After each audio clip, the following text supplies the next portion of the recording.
Bismillahirrahmanirrahim. Teman-teman sekalian yang dimuliakan oleh Allah, kembali kita bertemu pada konten baca buku.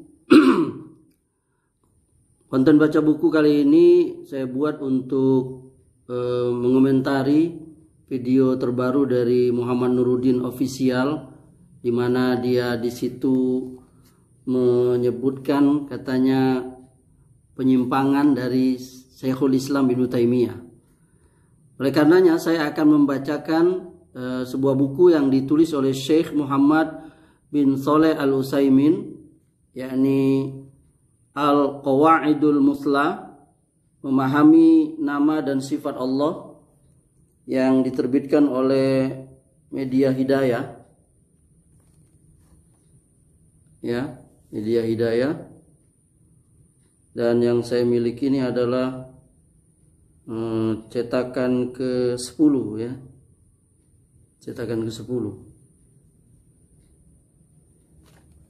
Nah, ini bukunya teman-teman.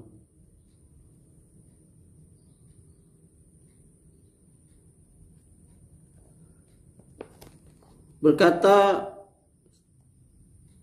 Syekh Ibnu Utsaimin di halaman 107 dalam kitabnya yang terkenal Al-Aql wan Naql, juz 1 halaman 116, yang terdapat dalam catatan pinggir kitab Minhajus Sunnah, Syekhul Islam Ibnu Taimiyah berkata, sikap tafwid, yakni memasrahkan sepenuhnya makna nas-nas sifat kepada Allah, sudah dimaklumi kebatilannya.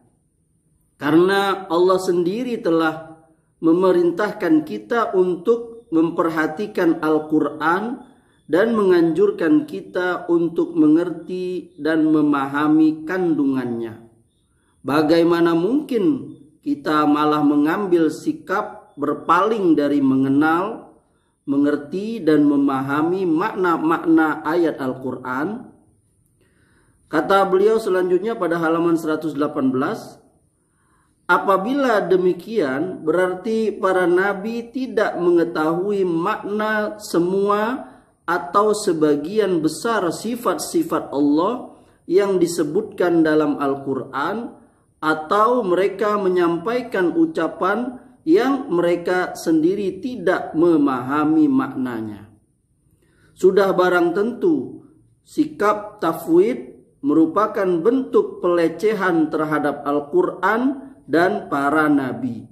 Sebab Allah telah menurunkan Al-Quran dan mengabarkan bahwa Dia telah menjadikannya sebagai petunjuk dan penjelas bagi manusia.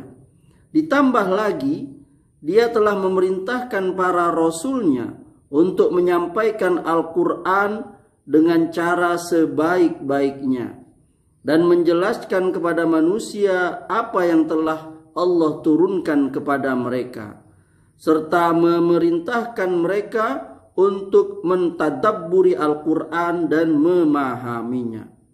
Bila kita ikuti kemauan sikap tafwid di atas, berarti permasalahan yang paling penting yaitu mengenai informasi sifat-sifat Allah tidak bisa diketahui maknanya oleh seorang pun.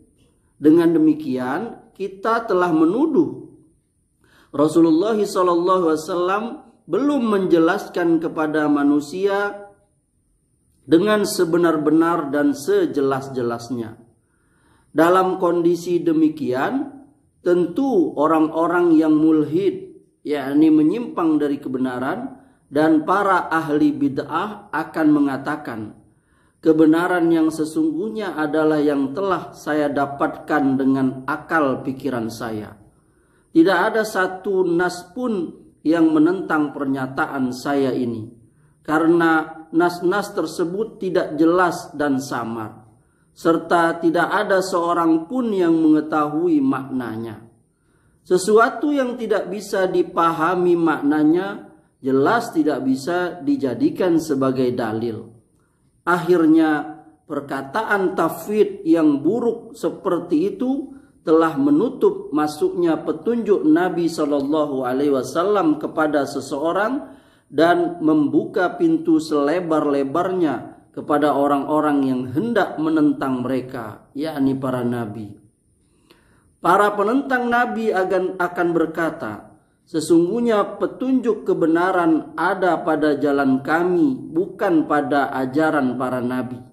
Karena kami paham dengan apa yang kami katakan, dan kami dapat menjelaskannya dengan dalil-dalil akal kami. Sedangkan para nabi tidak paham apa yang mereka sampaikan, sehingga tidak mungkin mereka bisa menjelaskan maksud perkataan mereka. Dari situ tahulah kita bahwa perkataan ahli tafwid yang mengaku mengikuti sunnah dari salaf itu ternyata merupakan seburuk-buruk perkataan ahli bid'ah dan tukang menyeleweng. Perkataan di atas merupakan perkataan benar yang berasal dari seorang yang memiliki pikiran cerdas. Nampaknya perkataan tersebut tidak perlu lagi kita beri tambahan. Semoga Allah memberi rahmat kepadanya, Syekhul Islam Ibnu Taimiyah rahimahullahu ta'ala, dengan rahmat yang luas, dan mengumpulkan kita dengannya di surga yang penuh kenikmatan. Semoga bermanfaat.